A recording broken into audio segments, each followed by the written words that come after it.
ప్రభువు పేరిట మీ అందరికీ షలోం. ఈరోజు దేవుని వాగ్దానము. పక్షిరాజు యవనము వలె నీ యవనము కృతదగుచుండునట్లు మేలుతో నీ హృదయమును తృప్తిపరుచున్నాడు. 103వ సంకీర్తన 5వ వచనం. ప్రియ సహోదరి సహోదరులారా, ఈరోజు ఈ వాక్యము వినిచిన మీ అందరికీ మన ప్రభువును ప్రియరక్షకుడైన యేసు క్రీస్తు శక్తి కలిగిన నామమున ఈ నూతన దినపు శుభములను వందనములను తెలియజేయుచున్నాను.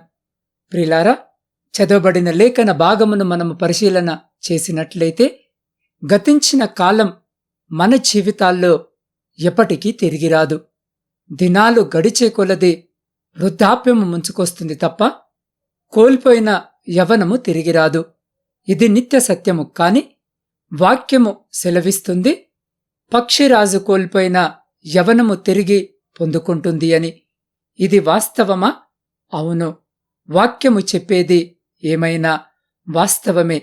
ఇది పక్షిరాజులో మాత్రమే ఉన్న ప్రత్యేకమైన లక్షణము.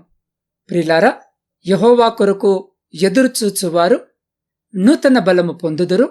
వారు పక్షిరాజు వలె రెక్కలు చాపి పైకి ఎగురుదురు, అలయక పరిగెత్తుదురు, సొమ్మసిల్లక నడిచిపోవుదురు అని వాక్యము సెలవిచ్చిన ప్రకారము పక్షిరాజు జీవితకాలము 70 సంవత్సరాలు అయితే 40 సంవత్సరాలు గడిచేసరికి ముక్కు వంకర తిరిగిపోతుంది. తద్వారా ఆహారము తీసుకోవడం కష్టమవుతుంది. విస్తారమైన ఈకల వలన ఎగరేయకపోతుంది. దాని ఛాతి కూడా అందుకు సహకరించదు. గోర్లు ఆహారము పట్టుకోవడానికి వీలు లేకుండా వంకర తిరిగిపోతాయి. ఇటువంటి సందర్భంలో 2 అవకాశాలు దాని ముందుంటాయి. 1 చనిపోవడం, 2 బాధకరమైన అనుభవము గుండా నూతన జన్మను పొందడం. ప్రియులారా, పక్షిరాజు 40 సంవత్సరాలు జీవించి వృద్ధాప్యములోనికి చేరుతుంది. ఆ సమయంలో అది ఒక ఎత్తైన శిఖరానికి వెళ్లి తన ఈకలన్నీ పెరికి వేసుకుంటుంది, తన గోర్లు లాగేసుకుంటుంది, తన పదునైన ముక్కును బండకేసి బ్రద్దలు కొట్టేసుకుంటుంది. అలా రక్తపు మడుగులో ఏ విధమైన ఆహారము లేకుండా సుమారుగా 5 నెలలు అంటే 150 రోజులు ఉండిపోతుంది. ఈ సమయంలో కోల్పోయిన స్థానములో కొత్త ఈకలు, గోర్లు, ముక్కు వస్తాయి. దానితో పాటు నూతన యవ్వనము, నూతన బలము తిరిగి అది పొందుకుంటుంది. నూతన జన్మను పొంది మరలా మరొక 30 సంవత్సరాలు జీవించిన తర్వాత అది మరణిస్తుంది. అయితే ఇక్కడ ఒక విషయము గమనించాలి. పక్షిరాజు నూతన బలము పొందాలంటే తనకు తానే తన శరీరమును నలగగొట్టుకుంటుంది, శ్రమ పడుతుంది. కాని ఈరోజు ఈ వాక్యము వినిచిన్న నీకు నూతన బలము, నూతన యవ్వనము ఇవ్వడానికి నీకు నాకు బదులుగా నా ప్రియరక్షకుడైన యేసయ్య నలగగొట్టబడ్డాడు, శ్రమపడ్డాడు. మేలుతో నీ హృదయాన్ని తృప్తిపరచాలని నీ స్థానాన్ని ఆయన తీసుకున్నాడు. అంత చేసిన ఆయన కోసం ఈరోజు ఈ వాక్యము వినిచిన్న నీవు ఏమీయగలవు? విరిగి నలిగిన హృదయముతో ఆయన పాదాల చెంత చేరి రక్షణ పాత్రను చేతపుచ్చుకొని ఆ ప్రియరక్షకుని స్తుతించాలి. అది చాలు. అంతకు మించి ఆయన దేనిని నీ నుండి ఆశించడు. పాత రోత జీవితాన్ని విడిచిపెట్టి నూతన సృష్టిగా ప్రభు కొరకు నీవు జీవించాలని ఆయన నీ పట్ల కోరుకొనుచున్నాడు. అవును ప్రియులారా, ఆయనను ప్రేమించువారు బలముతో ఉదయించు సూర్యుని వలె నుందురు అని వాక్యము సెలవిచ్చినది. ఉదయించే సూర్యుని ఆపడము ఎవరి తరము కాదు. 85 సంవత్సరాల వయసు కలిగిన కాలేబు 45 సంవత్సరాల క్రితము జరిగిన సంభవాన్ని జ్ఞాపకము చేస్తున్నాడు. మోషే నన్ను పంపినవాడు నాకెంత బలమో, నేటి వరకు నాకంత బలము యుద్ధము చేయుటకు గాని వచ్చుచు పోవుచుండుటకు గాని నాకెప్పటికెట్లు బలమున్నది అన్న వచనము ప్రకారము ప్రియులారా, 85 సంవత్సరాల వయసులో అతనికెంత బలముందో 45 సంవత్సరాల వయసులో కూడా అతనికి అంతే బలముందంట. ఇది దేవుని యందు భయభక్తుల మూలముగా కలిగే బలము. అట్టి బలాన్ని ఈరోజు ఈ వాక్యము వినుచున్న నీవు పొందుకొని నూతన ఉత్తేజముతో ప్రభులో సాగిపోవాలని ఆయన కోరుకొనుచున్నాడు. ప్రియులారా, పరీక్షకు గురి కాకుండా ఏది కూడా రుజువు కాదు. కఠిన వ్యాయామం ద్వారా మన శరీర కండరాలు గట్టిపడతాయి. ఉధృతంగా వీచే బలమైన గాలులను తట్టుకోవటం ద్వారా చెట్ల వేళ్లు బలపడతాయి. భూగర్భంలో ఒత్తిడికి గురైన బొగ్గు వజ్రంగా మారుతుంది. కొలిమిలో కాలిస్తే ఉక్కు దృఢమవుతుంది. కాని మానవులు కఠిన పరీక్షలు ఎదురవగానే వాటి నుంచి సాధ్యమైనంత త్వరగా తప్పుకునే ప్రయత్నము చేస్తున్నారు. ఇది మానవులకు ఉండే సహజమైన గుణము. దేవుడే మానవులకు కొన్నిసార్లు పరీక్షలు పెడతాడని మనకు తెలుసు. ఆ సమస్యల నుండి బయట పడే మార్గాన్ని కూడా దేవుడే చూపిస్తాడు. ఈ పరీక్ష సమయం మానవుల్లో సహనాన్ని పెంపొందించి ఆధ్యాత్మికంగా ఎదిగేందుకు దోహదపడుతుంది. శోధన సహించువాడు ధన్యుడు, అతడు శోధనకు నిలిచినవాడై ప్రభు తన్ను ప్రేమించు వారికి వాగ్దానము చేసిన జీవకిరీటము పొందును అని పరిశుద్ధ లేఖన భాగము చెప్పిన ప్రకారము, ప్రిలారా, దేవుడు మానవులకు కీడు కలుగజేసేందుకు వారిని శోధించడు. వారిని మరింత బలపరచడానికే పరీక్షలు పెడతాడు. కొన్నిసార్లు మనలోని దురాశ, దుర్బుద్ధి మనకు కష్టాలను తెచ్చిపెడతాయి. మనలోని దురాశలే పాపము చేసే దుర్బుద్ధిని కలిగిస్తాయి. దురాశలను నెరవేర్చుకోవడానికి మోసాలకు పాల్పడతాం. ఈ మోసం అవిధేయతకు దారితీస్తుంది. ఈ అవిధేయత దేవునికి దూరముగా మనలను పతనము వైపు నడిపిస్తుంది. ప్రిలారా, దక్షిణ అమెరికాలో మెటాడార్ అనే ఒక వింతైన తీగ ఉన్నది. మెటాడార్ అంటే చంపునది లేక నాశనము చేయనది అనర్థం. ఈ తీగె ఏదైనా చెట్టు మొదలులో ప్రారంభమై క్రమముగా పైకి ఎగబాకుతుంది.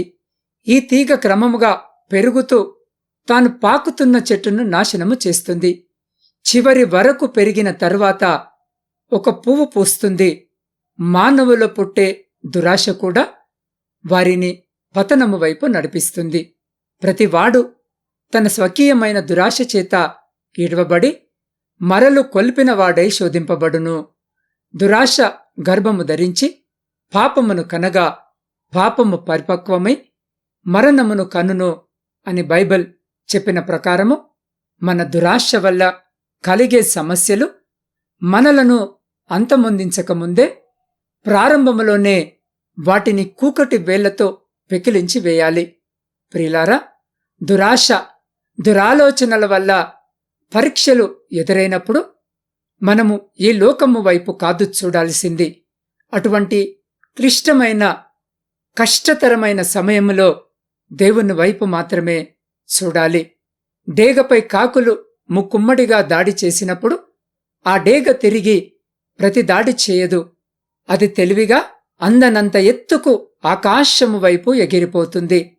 కాకులు అంత ఎత్తుకు ఎగరలేవు గనక ఆ డేగను వెంటాడడం మానేస్తాయి.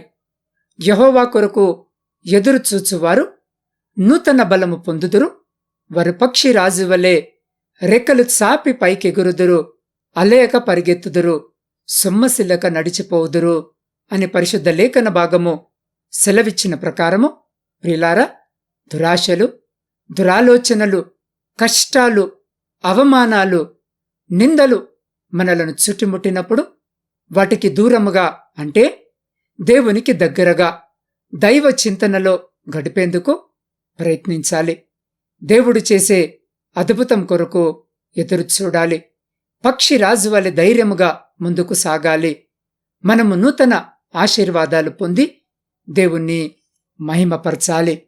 కాబట్టి ఈరోజు జీవాక్యము వినుచున్న ప్రియ సహోదరి, సహోదరులారా, పక్షిరాజు వలె బలము పొందుకోవాలని ఆశిస్తున్నావా? అయితే నీ జీవితంలో ఎదురవుతున్న విశ్వాసయాత్రలో పొందుకుంటున్న సమస్యలను చూసి కృంగిపోయావా? సొమ్మసిల్లిపోయావా? శక్తిహీనుడవు, శక్తిహీనురాలివి అయిపోయావా?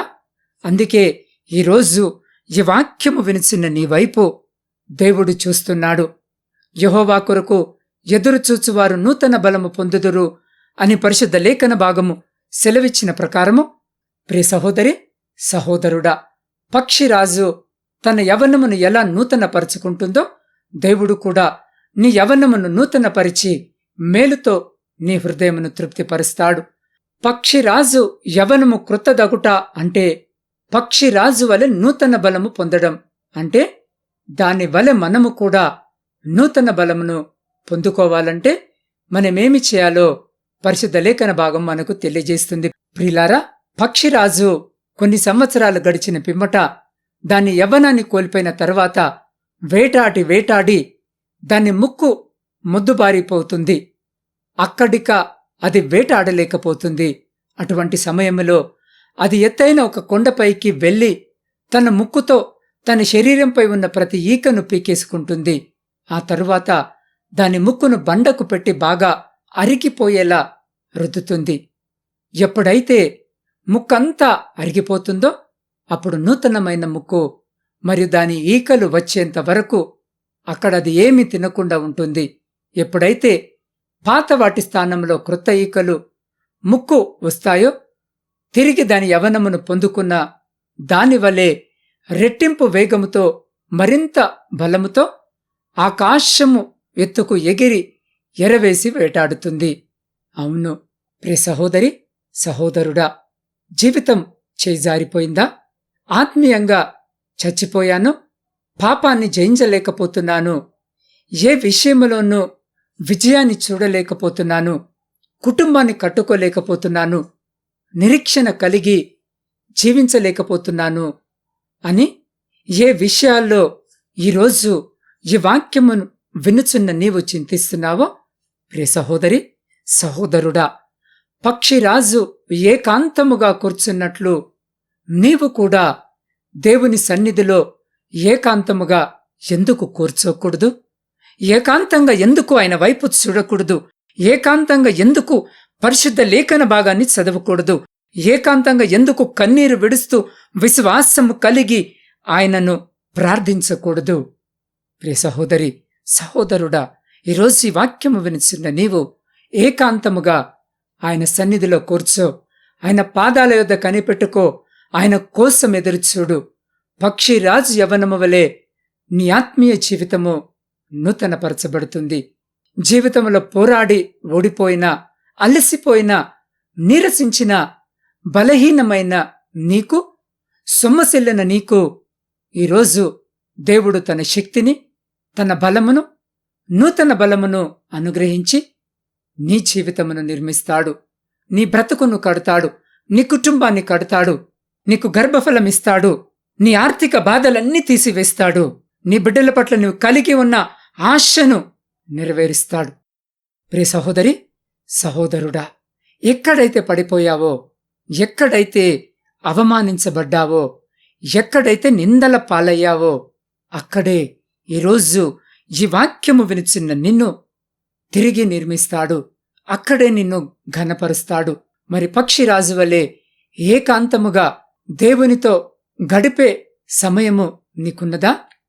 పక్షిరాజు కోల్పోయిన దాన్ని తిరిగి పొందుకొనుటకు కనిపెట్టినట్లు నీవు నీ దేవుని సన్నిధిలో కనిపెట్టగలవా? నీవు కూడా దేవునితో గడిపే ఏకాంత సమయము, కనిపెట్టే హృదయము ఉన్నట్లయితే ప్రియ సహోదరి, సహోదరుడా, పక్షిరాజు వలె నూతన బలమును, నూతన శక్తిని పొందుకుంటావు. అలయక పరిగెత్తుతావు, సొమ్మసిల్లక నడుస్తావు. కాబట్టి ఈరోజు ఈ వాక్యము వినిచిన నీవు అటువంటి హృదయము కలిగి ఉండులాగన అట్టి కృప, ధన్యత దేవుడు ఈరోజు ఈ వాక్యము వినిచిన మీకును, మీ కుటుంబమునకును, మరి మీ ప్రియులకు వారికి ఇప్పుడు ఎల్లప్పుడు సదా ఎల్లకాలము దయచేసి మిమ్ములందరినీ ఆయన తన శక్తి కలిగిన రెక్కల చాటున భద్రపరిచి బలపరచునుగాక. ఆమేన్. ప్రార్థన. పరిశుద్ధుడా, ప్రేమ నమ్మకము కలిగిన మా ప్రియ పరలోకమందున్న పరమతండ్రి, మీ శ్రేష్టమైన అతి ఘనమైన నామానికి స్తుతులు, స్తోత్రాలు, వందనాలను తెలియజేస్తున్నాం. దేవ, ఈ నూతన దినములో నీ అతి పరిశుద్ధమైన వాగ్దాన వచనము ద్వారా మమ్మల్ని బలపరిచిన విధానానికే మీకే కృతజ్ఞత వందనములను తెలియజేస్తున్నాం. ప్రభువా, ఈరోజు ఈ వాక్యము వినిచిన మా ప్రవర్తన ఎదుటి వారిని కన్నీరు పెట్టించేలా ఇన్నాళ్లు బ్రతికాము, మన్నించండి నాయనా. మంచి మార్గమునకు మమ్మల్ని మళ్లించండి తండ్రి. అయ్యా, మా ప్రవర్తన చూసి అనేకులు మా దేవుడైన మిమ్మను మహిమపరిచేలా, మీ చింతకు చేరి రక్షణ పొందేలా మా జీవితాన్ని మార్చుమని వేడుకొనుచున్నాం. దేవ, మేము కూడా పక్షిరాజు వలె నూతన బలమును పొందుకొని నా తండ్రి నూతన ఆశ, నూతన నిరీక్షణ కలిగి జీవించి, ఎక్కడైతే పడిపోయామో, ఎక్కడైతే అవమానించబడ్డామో, ఎక్కడైతే నిందల పాలయ్యామో అక్కడే తిరిగి మీరు మమ్మల్ని నిర్మిస్తారనే గొప్ప ఆశ కలిగి మీ వైపు చూసేటటువంటి గొప్ప శక్తిని మాకు దయచేసి, అయా పక్షిరాజు వలె మేమును పోగొట్టుకున్న సమస్తమును తిరిగి పొందుకొని నూతనముగా మీ పరిచర్యను చేయుటకు మాకటువంటి శక్తిని, బలమును, ఆశను దయచేయమని నీ పాద సన్నిధిలో వేడుకొనుచున్నాం. దేవా, ఈరోజు జన్మదిన వివాహ వార్షికోత్సవాలు జరుపుకొంచున్న ప్రతి బిడ్డ కొరకు ప్రార్థిస్తున్నాం నాయన. ప్రతి బిడ్డను మీ నూతన బలముతో నింపి, మీ నూతన దయాకిరీటము చేత ఆశీర్వదించి సంతోషకరమైన కుటుంబ జీవితమును బిడ్డలకు దయచేయమని వేడుకొనుచున్నాం. శారీరక మానసిక బలహీనతలతో బాధపడుతున్న బిడ్డలందరినీ జ్ఞాపకం చేసుకోండి నాయనా. అయ్యా, విష జ్వరాల ద్వారా బాధపడుతున్న బిడ్డల్ని కూడా జ్ఞాపకం చేసుకుని ప్రతి విధమైనటువంటి బలహీనతల నుండి బిడ్డలను మీరు విడిపించి మంచి ఆరోగ్యము దయచేసి మీ కృపలో భద్రపరచమని వేడుకొనుచున్నాం. ఆ బిడ్డలకు వైద్య పరిచర్య చేస్తున్న ప్రతి బిడ్డను మీరు జ్ఞాపకం చేసుకోండి నాయనా. దేవ, శాంతి సమాధానాలు లేని కుటుంబాల కొరకు ప్రార్థిస్తున్నాం. విడిపోయిన కుటుంబాల కొరకు ప్రార్థిస్తున్నాం. ఈ దినాన బిడ్డల్ని ప్రత్యేకంగా జ్ఞాపకము చేసుకుని బిడ్డలతో మీరు మాట్లాడి శాంతి, సమాధానము, ప్రేమ, ఐక్యత, నమ్మకము, ఒకరి పట్ల ఒకరికి విశ్వాసమును కలిగించి విచ్ఛిన్నమైన వారి కుటుంబాలను తిరిగి మీ పరిశుద్ధ నామమున కట్టుమని వేడుకొనుచున్నాం. దేవా, ఈ సమయంలో ఈ ప్రార్థనలో ఏకీభవిస్తున్న ప్రతి బిడ్డ కొరకు ప్రత్యేకముగా మీ పాద సన్నిధిలో మరొక మారు ప్రార్థిస్తున్నాం నాయన. బిడ్డలందరినీ జ్ఞాపకం చేసుకోండి నాయన. ఏ బిడ్డ ఎక్కర ఈ అవసరత చేత మీ పాద సన్నిధిలో ముకరించి మీ వైపు చూస్తూ కన్నీటితో వారి ప్రార్థన మనవులను మీ పాద సన్నిధిలో పెట్టుచున్నారో, ఆకాశమందు ఆసీనుడవైన గొప్ప తండ్రి, వారి ప్రతి ప్రార్థన విజ్ఞాపనను మీరు ఆలకించి వారి ప్రతి కన్నీటి బొట్టును తుడిచి వారి జీవితాలలో, వారి కుటుంబాలలో, వారి దాంపత్య జీవితంలో, ప్రాముఖ్యముగా వారి ఆధ్యాత్మిక జీవితంలో ఉన్న ప్రతి శోధన, ఆయాసము, దుఃఖము, లేమి, ప్రతి అంధకార సంబంధమైన శక్తులన్నిటినీ మీ పరిశుద్ధ నామమున లయపరిచి మీ నూతన బలముతో బిడ్డలను ఆశీర్వదించి మీ ఆకాశపు వాక్యాలను విప్పి మీ సమృద్ధికరమైన దీవెన ఆశీర్వాదాల చేత బిడ్డల జీవితాలను, కుటుంబాలను దీవించి ఆశీర్వదించి తృప్తిపరిచి మీ కృపల భద్రపరుచుకొని ముందుకు నడిపించమని మా రక్షకుడును మీ ప్రియకుమారుడైన యేసుక్రీస్తు శక్తి కలిగిన నామమున ప్రార్థించి స్తుతించి అడిగి పొందుకొని ఉన్నాము తండ్రి. ఆమేన్.